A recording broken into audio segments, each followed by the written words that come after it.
Mari kita berdoa. Bapa di surga, terima kasih untuk hari ini kami boleh bersama-sama mendengarkan kebenaran firman Tuhan. Kami mohon Tuhan berbicara kepada kami, memberikan kami hikmat dan pengertian, memenuhi kami dengan Roh-Mu yang kudus ya Tuhan.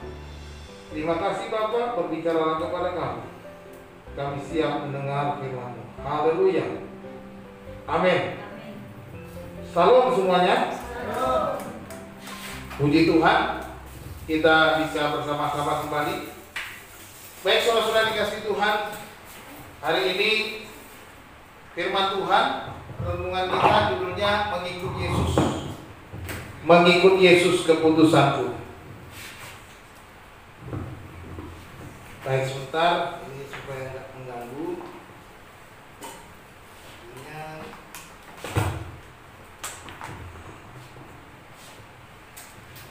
Saudara-saudara dikasih Tuhan, firman Tuhan dari Injil Lukas pasal yang ke-9 ayat 57 sampai ayat 62.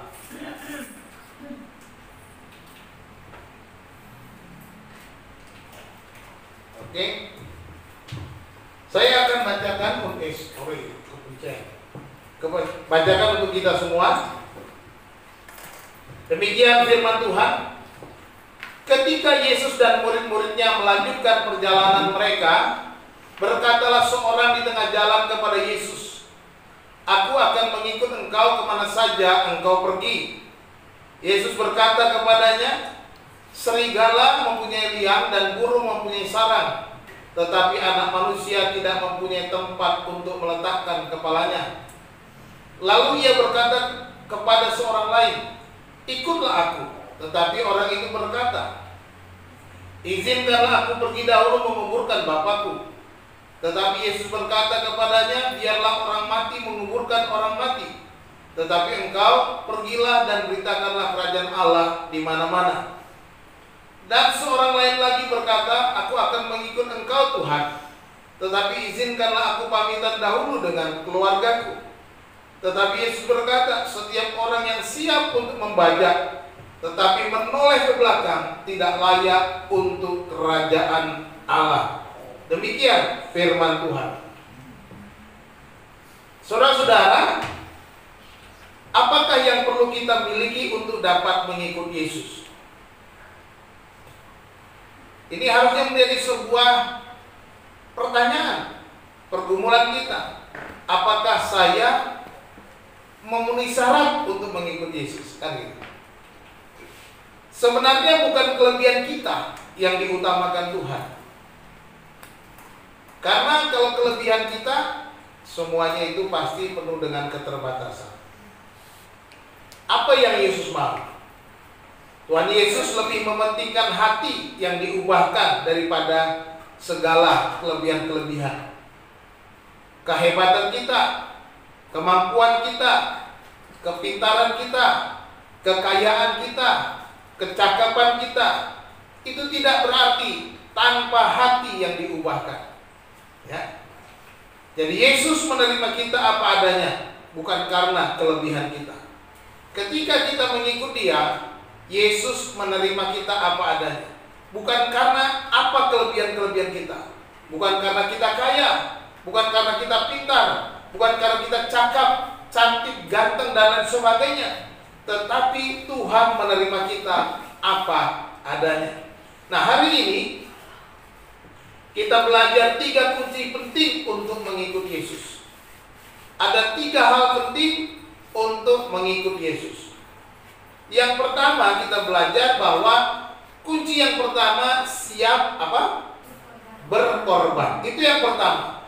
Seorang yang mau mengikut Yesus, dia harus siap berkorban. Ayat 57 bilang begini, ketika Yesus dan murid-muridnya melanjutkan perjalanan, mereka berkata, melanjutkan perjalanan mereka, berkatalah seorang di tengah jalan kepada Yesus, "Aku akan mengikut engkau kemana saja engkau pergi." Ada seorang bilang, "Aku akan mengikut engkau kemana saja engkau." Tetapi Yesus menjawab, Yesus berkata kepada orang itu, "Serigala mempunyai liang dan burung mempunyai saraf, tetapi anak manusia tidak mempunyai tempat untuk meletakkan kepalanya. Perhatikan di sana, ada seorang dalam perjalanan berkata kepada Yesus, aku akan mengikut engkau kemana saja engkau pergi. Ini kita lihat bahwa orang ini kelihatannya sudah siap untuk mengikut Yesus. Tetapi Yesus justru berkata, serigala punya liang, burung mempunyai sarang, tetapi anak manusia tidak mempunyai tempat untuk meletakkan kepalanya. Yesus sebenarnya tidak menolak orang yang mau mengikut dia, tetapi Yesus mau supaya dia siapkah orang itu berkorban. Kenapa? Ketika engkau mengambil keputusan mengikut Yesus, Yesus kata, aku tidak punya tempat untuk meletakkan kepala. Artinya, kalau engkau mau ikut aku, maukah engkau berkorban? Apakah engkau mau mengorbankan waktumu karena tidak ada kesempatan untuk tidur? Nah, tidak ada tuh, ya. Maukah engkau mengorbankan hartamu karena engkau siap membayar harga apa saja yang engkau berikan? Jadi ketika Yesus bilang anak manusia tidak mempunyai tempat untuk meletakkan kepalanya, Yesus mau katakan engkau harus siap berkorban. Engkau harus mau memberikan apa saja dari seluruh hidupmu untuk mengikut Yesus. Inilah syarat yang harus kita ingat, kunci yang harus kita ingat. Ketika kita sekarang, ketika kita saat ini sudah berkata, saya mau ikut Yesus. Ketika kita berkata, aku mau mengikut Yesus seumur hidupku, sepanjang hidupku, kemana saja Yesus mau, aku mau ikut Yesus. Seperti laki-laki ini, seperti orang ini. Siapkah kita berkorban? Yesus bilang, aku gak punya tempat untuk meletakkan kepala. Aku bisa di mana saja akan beristirahat. Aku tidak punya waktu pasti untuk tidur dan beristirahat. Aku tidak punya kesempatan untuk punya tempat tinggal yang enak. Aku tidak mungkin akan hidup dengan kemewahan-kemewahan. Seperti itu. Artinya, siapkah seseorang itu berkorban kepada pekerjaan Tuhan? Ya. Dengan kata lain, apa yang dikatakan di sini, bahwa kita harus siap berkorban, siap untuk memikul salib. Matius pasal 16 ayat 24. Satu orang silakan baca. Matius pasal 16 ayat 24. Silakan baca. Ayo, itu ada di depan juga. Matius 16 ayat 24. Lalu Yesus berkata kepada murid-muridnya, setiap orang yang mau mengikut aku, ia harus menyangkal dirinya, memikul salibnya dan mengikut aku. Ya, Yesus katakan setiap orang yang mau mengikut aku, ia harus menyangkal dirinya, memikul salibnya, mengikut aku. Ini siap berkorban, menyangkali diri. Jangan merasa paling hebat, jangan merasa paling mampu, jangan merasa paling kaya, jangan merasa paling banyak berbuat sesuatu, jangan merasa paling berkorban, tetapi menyangkal diri. Itu yang paling penting. Artinya tidak menganggap dirinya lebih penting, tidak menganggap dirinya lebih utama, tidak menganggap dirinya lebih hebat daripada yang lain. Dan memikul salib artinya apa? Siap menderita dan mengikut aku. Penyangkalan diri adalah menolak semua ego kita. Penyangkalan diri adalah menolak segala keakuan kita. Aku yang terpenting, aku yang terhebat, aku yang paling berjasa. Ini harus ditinggalkan. Siap berkorban. Kemanusiaan kita selalu dikuasai ego, ya. Ego, keakuan, itu kebiasaan. Kemanusiaan kita biasanya sering lebih mengutamakan aku daripada orang lain. Makanya kita seringkali tersinggung, seringkali sakit hati, seringkali kecewa. Kenapa? Karena selalu aku. Ketika aku kita direndahkan, kita tersinggung. Ketika aku kita tidak dipedulikan orang, kita kecewa. Ketika aku kita tidak diperhatikan, kita mungkin juga sakit hati kepada Pak Gembala, sakit hati kepada teman, sakit hati kepada bos, sakit hati kepada kawan sekerja, sakit hati kepada mama, papa, dan lain sebagainya. Karena akunya. Apalagi ikut Yesus. Ikut Yesus harus siap berkorban. Apa yang dimaksud siap berkorban? Yang pertama, siap berkorban berarti kita siap ditolak. Ikut Yesus siap ditolak, diejek, ditolak orang, dibully mungkin. Ya. Kita sebagai kelompok minoritas seringkali dibully. Ya. Ini kita harus punya siapkan hati kita bahwa akan terjadi, engkau akan dibully karena iman. Nggak apa-apa, tapi jangan sakit hati. Jangan aku mulai bikin, ketika aku mulai bikin, engkau akan balas, hajar, bakar. Ikut seperti orang di luar sana. Jangan. Karena apa? Akunya lebih tinggi, bukan pada Tuhan. Kita kan sudah diberitahu, kau harus memikul salib. Harus siap untuk ditolak, siap untuk. Yang kedua, siap untuk menderita. Yesus katakan, aku tidak punya tempat untuk meletakkan kepala, nggak punya rumah. Siap menderita. Pak, kalau menderita ya janganlah Pak. Masa saya hidup di sini, hidup pengen sekolah, pengen bekerja, tujuannya menderita. Saya nggak katakan saudara akan menderita. Tidak, tapi siap menderita karena nama Yesus, gitu loh. Beda ya. Beda, bukan saya suruh saudara menderita, tapi siaplah menderita karena nama Yesus. Ketika kita siap menderita, maka kita katakan kita tidak akan marah, tidak kecewa, tidak membalas, tidak salahkan Tuhan. Karena kita sudah siap. Jadi ini yang paling penting, hati kita siap. Makanya hati yang diubahkan, seperti katakan tadi, bukan kemampuan, kehebatan, kelebihan kita, itu yang tidak penting. Tetapi hati kita diubah. Siap dulu. Siap untuk menderita. Ini artinya siap berkorban. Siap menyangkal diri.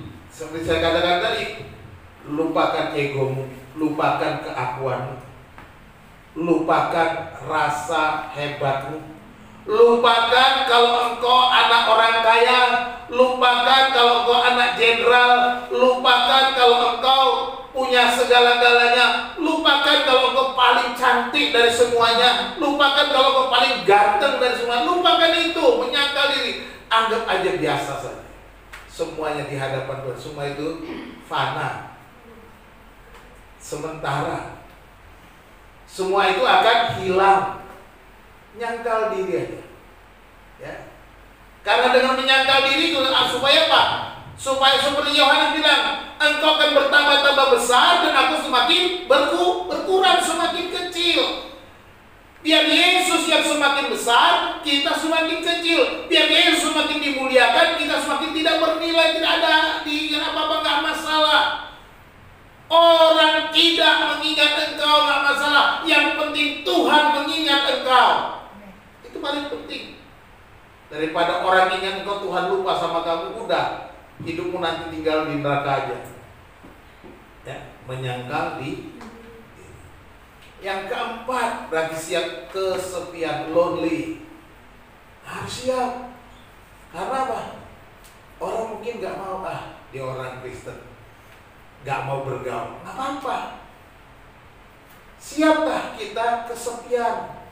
Yesus ditolak di mana-mana. Yesus kesepian, dia harus tinggal. Kita perhatiin ketika kita baca, dia masuk Yerusalem, digangguin para imam mau ditangkap, tapi akhirnya dia tidur di Taman Getsemani. Kemudian pagi-pagi dia balik lagi ke Yerusalem. Saya perhatikan, siap untuk kesepian, siap untuk tidak populer. Jadi jangan cari popularitas ketika ikut Yesus, salah, keliru. Tetapi kalau Yesus mau mengangkat engkau, dia akan angkat engkau. Jadi tak usah takut. Kesepian bukan berarti engkau tidak akan diangkat Tuhan akan mengangkat engkau pada waktunya. Bukan berarti kita tidak akan bisa diangkat Tuhan. Kesepian berarti kita harus siap juga, jangan cari popularitas. Jangan itu menjadi tujuan kita mengikuti Yesus. Oh, aku mau ikut Yesus, aku mau jadi pendeta, aku mau jadi pengkhotbah seperti Billy Graham. Jangan. Seperti Stephen Tong, jangan usah. Jadilah dirimu. Ya. Gak usah seperti si A, si B. Jadilah seperti siapa? Yesus. Mereka yang sudah dipakai Tuhan, pendeta Billy Graham, pendeta Stephen Tong, pendeta-pendeta besar itu kenapa? Karena mereka mengikuti Yesus. Bukan karena mengikut figur-figur lain. Enggak. Jadi kita harus siap untuk kesepian. Maka dikatakan yang terakhir juga, siap untuk tidak dikenal orang lain. Siap. Nggak dikenal orang lain nggak masalah. Makanya Yesus katakan, serigala mempunyai liang dan burung mempunyai sarang, tetapi anak manusia tidak mempunyai tempat untuk meletakkan kepalanya. Inilah yang dimaksud dengan siap berkorban. Siap ditolak, siap menderita, siap menyangkal diri, siap kesepian, siap untuk tidak dikenal oleh orang-orang. Nggak masalah. Yang penting Tuhan mengenal. Amin. Haleluya. Yang kedua, tahu prioritas. Prioritas menjadi penting. Orang-orang yang ikut Tuhan bukan hanya siap untuk berkorban, tapi juga siap harus tahu prioritas. Apa yang menjadi prioritas hidup kita? Ayat 59 dan ayat 60 bilang begini. Lalu ia berkata kepada seorang lain, ikutlah aku. Setelah ada laki-laki tadi bilang, aku mau ikut kemana kau saja pergi. Yesus bilang, serigala punya liang, burung punya sarang, anak manusia tidak punya tempat. Tapi dia bilang kepada yang lain, ikut aku. Yesus yang bilang. Tetapi orang itu berkata, izinkanlah aku pergi dahulu menguburkan bapakku. Minta izin dia, supaya dia menguburkan bapaknya. Bagus nggak? Bagus, baik. Tetapi Yesus berkata kepadanya, biarlah orang mati menguburkan orang mati, tetapi engkau, kata Tuhan, pergilah dan beritakanlah kerajaan Allah di mana-mana. Di sini kita belajar bahwa mengikuti Yesus harus tahu prioritas utama. Apa yang menjadi prioritas utama di dalam kehidupan kita? Yesus bilang, ikut aku mau kubur bapak dulu. Boleh izin nggak? Tuhan, itu urusan orang lain. Kamu pergilah, beritakanlah kerajaan Allah di mana-mana. Inilah prioritas. Prioritas utama mengikuti Yesus adalah menjalankan tugas memberitakan kerajaan Allah. Ya, ini prioritas utama kita, memberitakan kerajaan Allah. Kerajaan Allah harus diberitakan di mana-mana. Bagaimana memberitakan kerajaan Allah? Kita yang sudah dipanggil Tuhan, kita harus tahu prioritas saya adalah memberitakan kerajaan Allah. Di mana saja, di rumah, beritakan kerajaan Allah. Di sekolah, beritakan kerajaan Allah. Di kantor, beritakan kerajaan Allah. Di mana-mana, di pasar, beritakan kerajaan Allah. Bagaimana caranya? Kerajaan Allah tidak harus ruwet-ruwet. Tunjukkan dirimu sebagai seorang percaya, orang Kristen yang baik. Di kantor, kerjakan tugasmu sebagai seorang Kristen yang jadi karyawan teladan. Di sekolah, belajar dengan tekun, tunjukkan bahwa engkau seorang murid teladan. Jangan ikut tawuran, jangan ikut madol. Ya, itu dia. Kalau kalian ikut madol, kalian sama saja. Di kantor, jangan korupsi. Tunjukkan bahwa engkau memberitakan kerajaan Allah. Kenapa orang akan bertanya, kenapa kamu tidak begitu? Karena saya percaya Yesus. Saya memberitakan kabar baik. Kerajaan Allah harus diberitakan. Di rumah juga begitu. Ya, kerajaan Allah harus diberitakan. Jangan di rumah malah bikin kesel bapak mamanya. Jangan. Jadi harus beritakan kerajaan Allah. Jadi ini kerajaan Allah itu simpelnya, sederhananya seperti itu dulu paling penting. Tunjukkan bahwa engkau anak-anak kerajaan Allah. Jangan tunjukkan bahwa engkau anak-anak kerajaan iblis. Itu kan dua pemisahan yang berbeda. Ketika engkau tidak berjuang hidupmu sebagai anak-anak kerajaan Allah, ya berarti kau tunjukkan anak-anak kerajaan iblis. Kalau engkau menunjukkan anak-anak kerajaan, tunjukkan aku ini anak raja. Aku anak raja, engkau anak raja, kita semua anak raja, ngakunya begitu. Tapi sehari-hari kelakuannya enggak anak raja. Gawat dah. Bahaya. Harus tunjukkan, beritakanlah kerajaan. Ketika kita engkau sudah ikut Yesus, sekarang beritakan kerajaan Allah itu katanya. Orang ini, biarlah aku menguburkan ayahku dulu. Tuhan bilang, orang mati menguburin orang mati. Kamu beritakan mereka. Sudah dipanggil Tuhan. Sekarang urusan mulai. Prioritas utamamu adalah mengerjakan atau memberitakan kerajaan Allah. Jika kita tidak tahu prioritas, maka kita tidak tahu arah hidup kita. Ya. Orang yang tidak tahu prioritas, dia tidak tahu arahnya, maka harus ada target. Makanya saya gambarkan situ ada anak panah. Prioritas itu target. Apa sih target hidupmu? Tentunya masing-masing punya target hidup. Rumah tangga, keluarga, targetnya apa? Pak, saya mau rumah tangga saya damai sejahtera, penuh sukacita. Ya mulailah target itu, kerajaan Allah dihadirkan di rumah. Jangan sampai suami pulang tapi kita mulai mencah-mencah sama suami. Jangan sampai ada istri kita mau ngomel sama istri. Jangan sampai papa mama datang kita malah bikin kacau di rumah. Itu semua kerajaan Allah harus ditegakkan. Prioritas kita, ya kan? Karena nggak tahu prioritas. Engkau yang punya cita-cita, prioritasmu apa sebagai pelajar? Lakukan itu. Target saya ini, kerjakan dengan penuh tanggung jawab. Disiplin, ya. Ingat baik-baik, mengikut Yesus bukan untuk mencari aktivitas, tetapi menjalankan tugas seperti Kristus. Ya, mengikut Yesus bukan untuk cari kegiatan-kegiatan, supaya punya kegiatan supaya jangan nganggur, bukan. Ini bukan sekedar cari aktivitas, ya. Tetapi untuk menjalankan tugas seperti Yesus Kristus.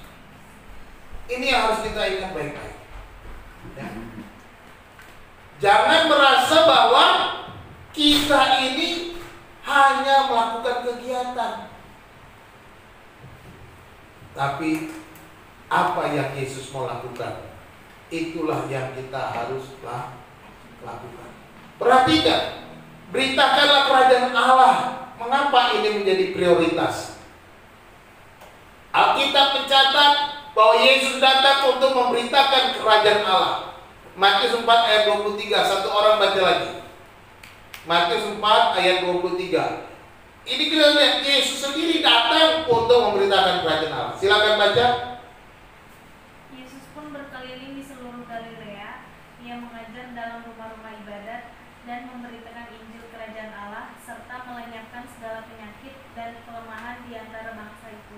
Ya, Yesus berkeliling dikatakan untuk memberitakan Injil kerajaan Allah, memberitakan keselamatan. Bagaimana kita menjadi Injil yang terbuka kalau kehidupan kita tidak menyatakan kebaikan Tuhan? Apa yang kita terima dari Tuhan, kebaikan yang telah kita terima tiap-tiap hari, inilah yang kita beritakan kepada teman kita, sahabat kita, orang tua kita, kakak adik kita, anak-anak kita, saudara-saudara kita, keluarga. Inilah yang kita beritakan bahwa Tuhan itu baik, Dia menolong aku, Dia memberikan kekuatan kepadaku. Kerajaan Allah itu harus ditegakkan, sehingga orang akan melihat ternyata ikut Yesus lebih baik. Sehingga bagaimana caranya supaya saya bisa ikut Yesus? Itu dia. Sehingga orang-orang pun semakin percaya kepada Yesus. Tapi kalau kehidupan kita sudah nggak menunjukkan kehidupan yang baik, kabar baik, orang Kristen kok kayak gitu ya?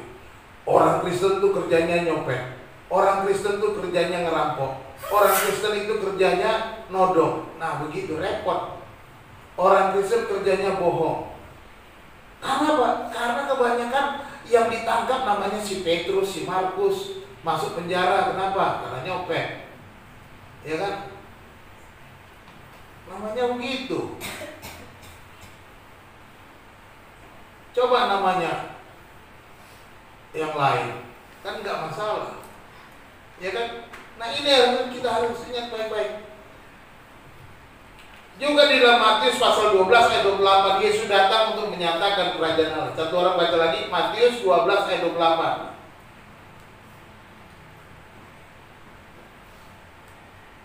Matius 12 ayat 28, silakan. Tetapi jika aku mengusir setan dengan kuasa Roh Allah, maka sesungguhnya kerajaan Allah sudah datang kepadamu. Iya. Yesus menyatakan bahwa kerajaan Allah sudah datang. Yesus datang untuk menyatakan kerajaan. Karena Yesus hadir. Sekarang kita sudah memiliki Yesus. Berarti kerajaan Allah itu sudah kita punya. Sekarang kita tinggal hadirkan kerajaan Allah.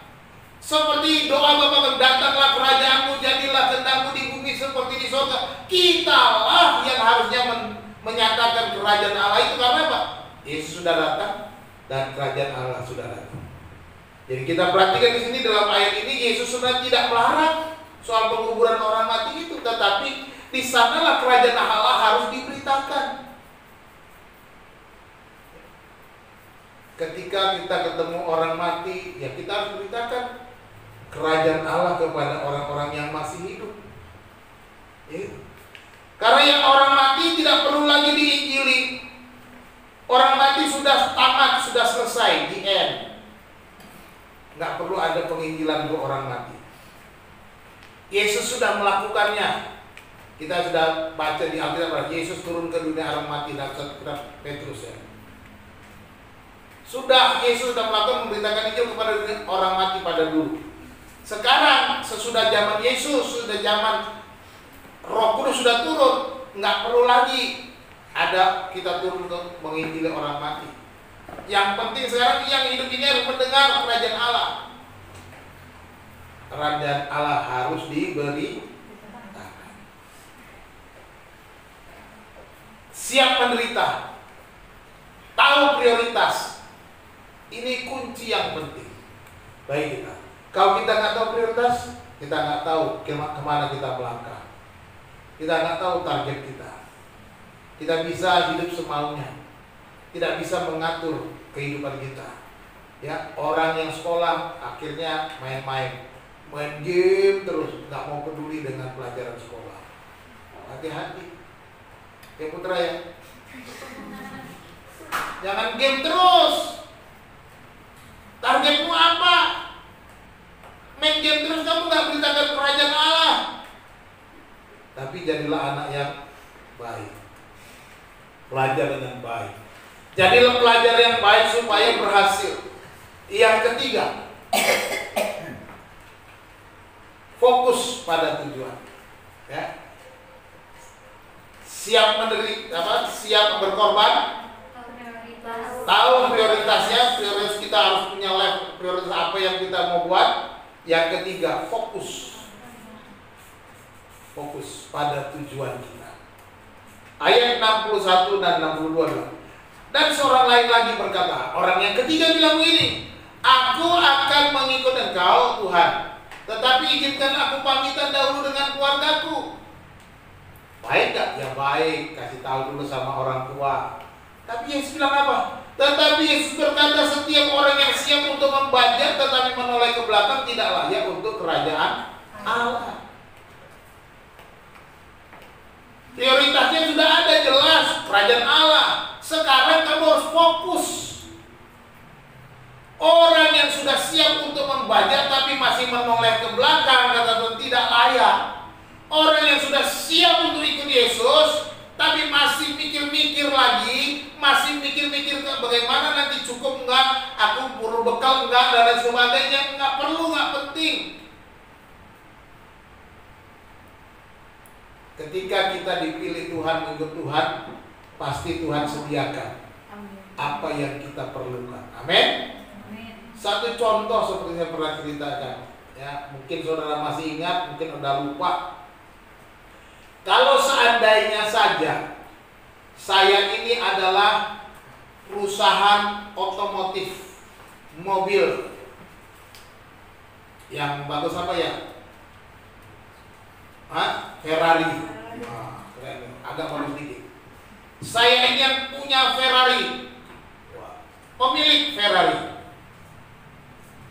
Lalu kemudian Avner saya terima sebagai karyawan saya. Lalu saya lihat prestasinya bagus, penjualannya hebat, luar biasa. Dan saya bilang, Avner, besok kamu buka kantor Ferrari di Singapura. Kira-kira apa yang akan dilakukan Avner? Dia sedih. Wah, bagaimana mau buka kantor? Modal gua dari mana? Kan begitu? Begitu nggak? Enggak. Dia akan gembira. Wow, hebat. Terima kasih Pak. Siap Pak. Pasti begitu. Kenapa? Dia percaya bahwa saya akan memodalinya. Betul nggak?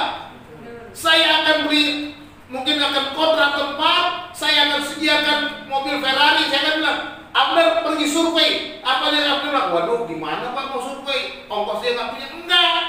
Karena dia percaya saya akan beri ongkos untuk survei. Betul nggak? Pasti. Saya akan sediakan fasilitas untuk Abner, untuk dia membuka cabang di Singapura. Semua mulai dia survei, mulai dia mempelajari semuanya, segala sesuatunya, sampai dia mencari tempat di mana tempat yang cocok untuk menampilkan Ferrari, dan kemudian sampai membangun sebuah kantor dan sebagainya. Akan saya siapkan. Pasti itu. Demikian juga Tuhan. Emang Tuhan bodoh apa? Ketika dia bilang, engkau sudah siap untuk membaca, engkau tidak perlu noleh ke belakang. Jangan takut modalnya, jangan takut apa yang akan kau dapatkan.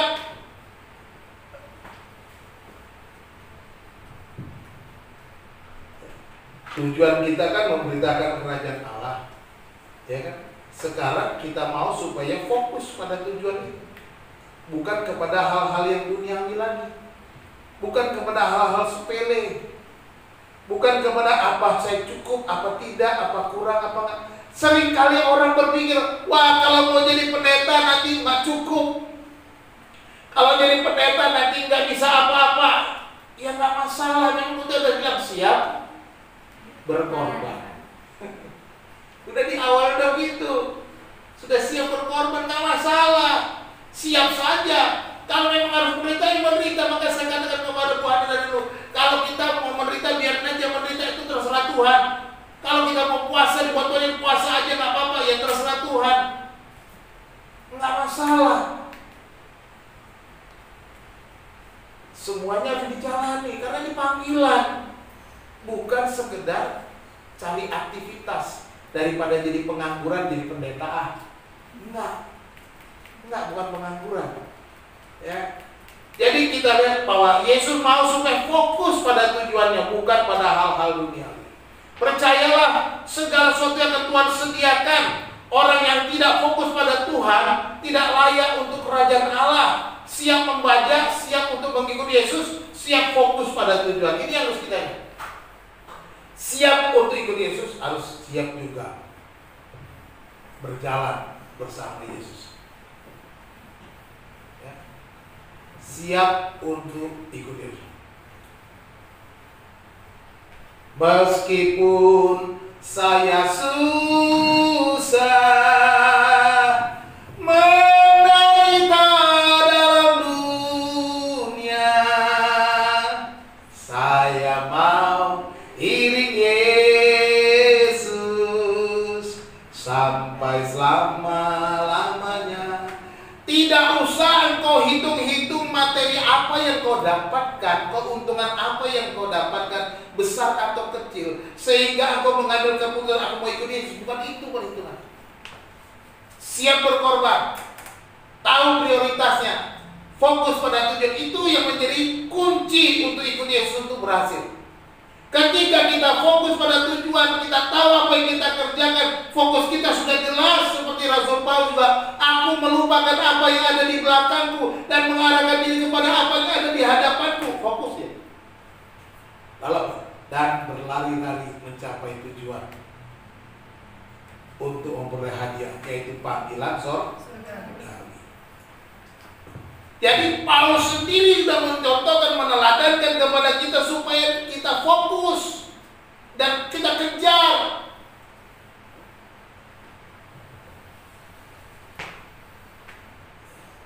Ini dia contohnya, teladannya. Rasul Paulus fokus pada tujuan, berlari-lari pada tujuan.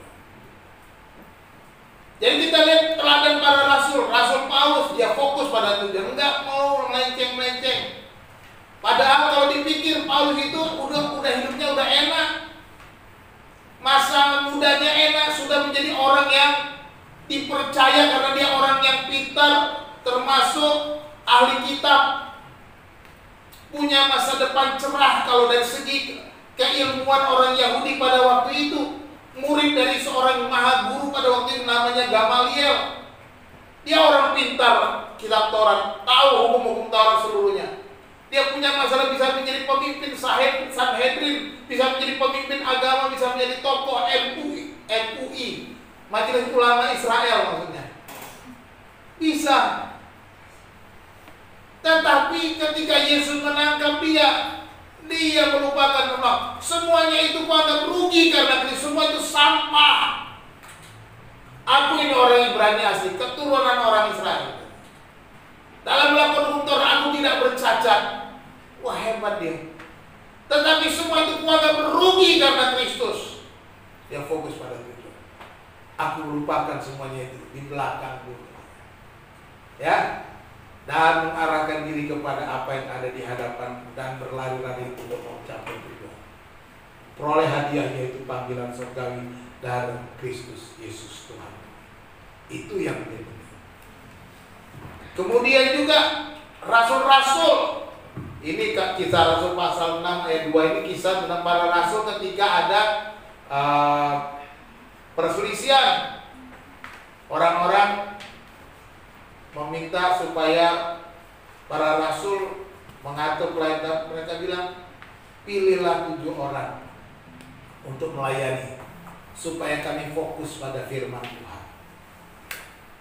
Para rasul mau supaya mereka fokus memberitakan firman Allah, bukan mengurusin tetek bengek, bukan mengurusin remeh-temeh, tapi mengurusin memberitakan firman Tuhan. Ada fokusnya. Tidak lagi memikirkan hal-hal duniawi, tidak lagi memikirkan hal-hal kesenangan-kesenangan yang duniawi, soal makanan, soal minuman. Lah, kami mau memberitakan. Pilih aja orang untuk ngatur itu. Akhirnya dipilihlah orang. Nah, juga Petrus juga tetap fokus pada panggilannya dalam 2 Petrus pasal 3 17-18. Satu orang baca ini. 2 Petrus pasal 3 ayat 17-18. Petrus pun fokus pada panggilan.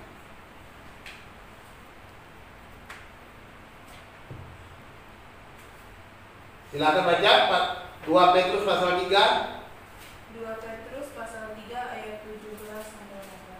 Tetapi kamu, saudara-saudaraku yang kekasih, kamu telah mengetahui hal ini sebelumnya. Karena itu waspadalah, supaya kamu jangan terseret ke dalam kesesatan orang-orang yang tak mengenal hukum, dan jangan kehilangan peganganmu yang teguh. Tetapi bertumbuhlah dalam kasih karunia dan dalam pengenalan akan Tuhan dan Juru Selamat kita, Yesus Kristus. Baginya kemuliaan sekarang dan sampai selama-lamanya. Amin. Ya, ini fokus kita bertumbuh terus. Ya. Supaya fokus pada panggilan, jangan kepada hal-hal duniawi. Kenapa? Nih, dunia pasti menawarkan berbagai kesenangannya agar kita gagal fokus, betul nggak? Dunia ini pasti menawarkan yang enak-enak,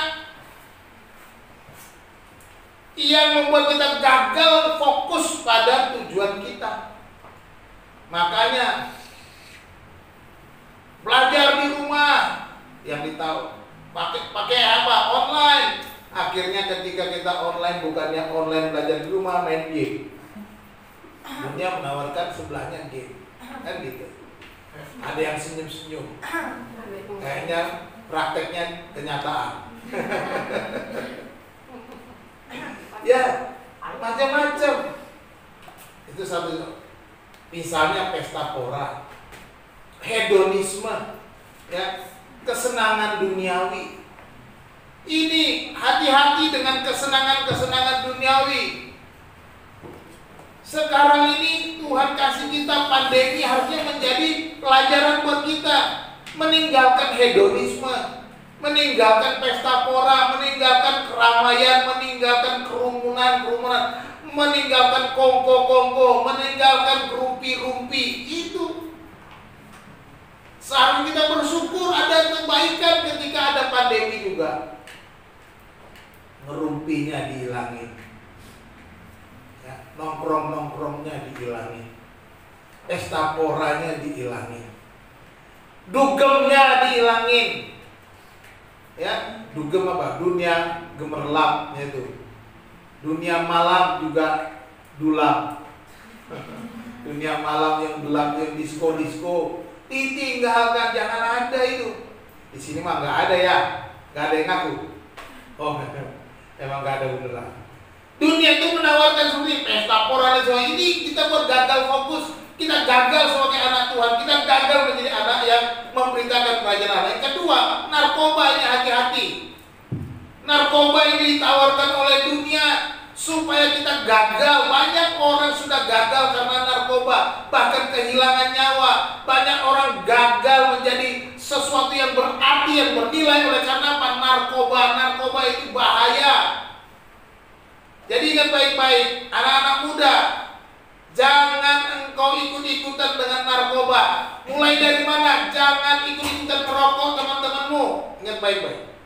Karena dari merokok lama-lama kau akan apa? Ikut-ikutan narkoba. Semuanya mau dicoba.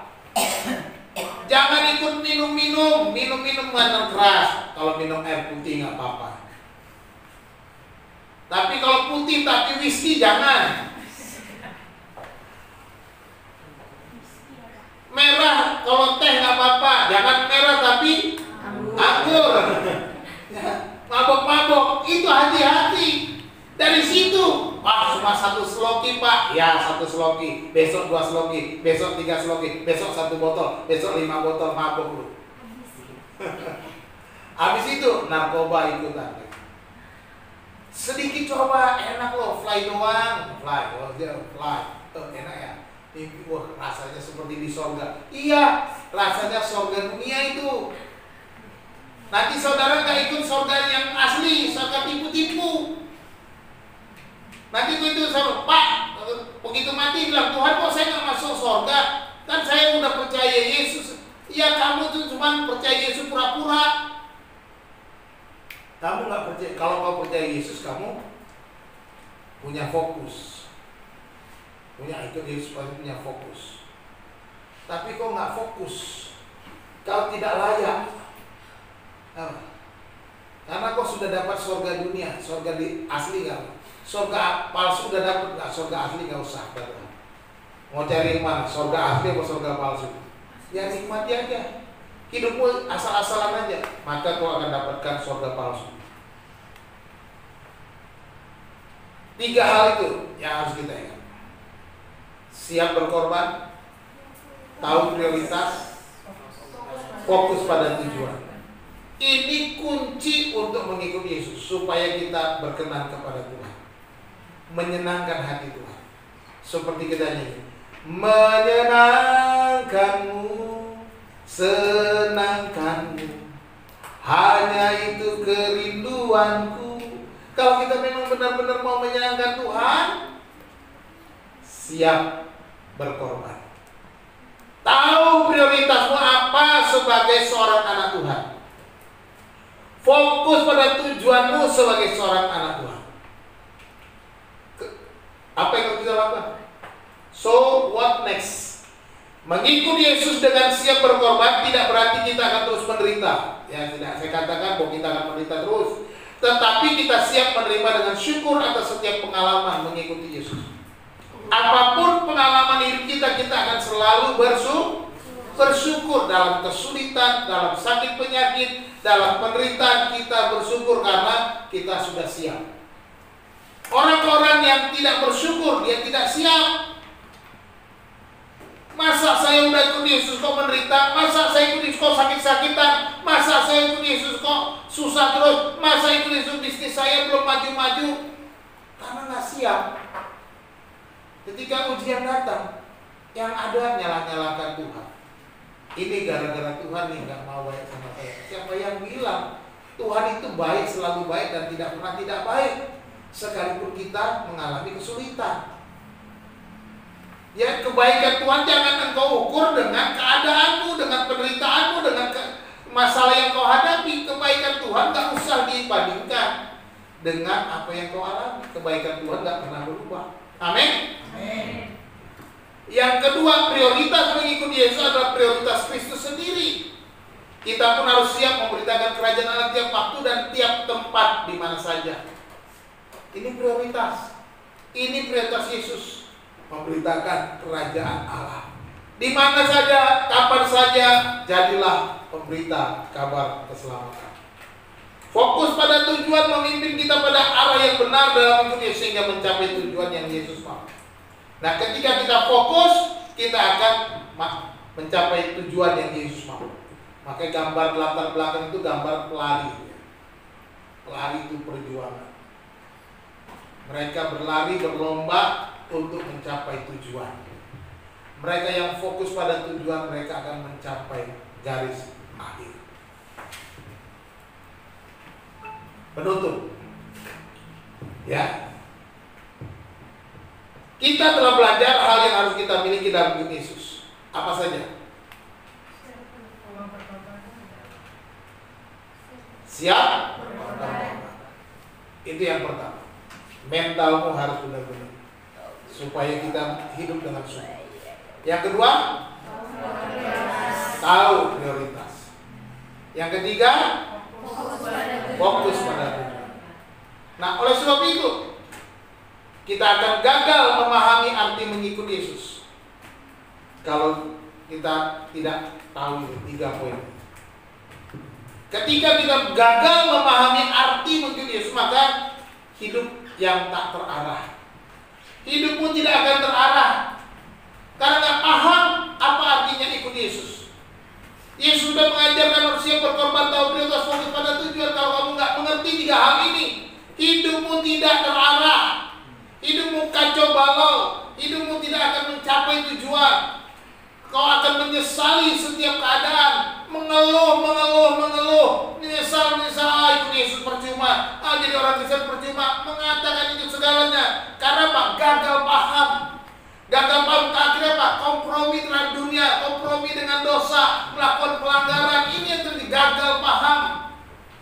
Akhirnya apa? Mencari solusi kepada dunia, mencari solusi cara-cara yang salah, mencari solusi kepada dukun, mencari solusi kepada orang-orang pintar katanya.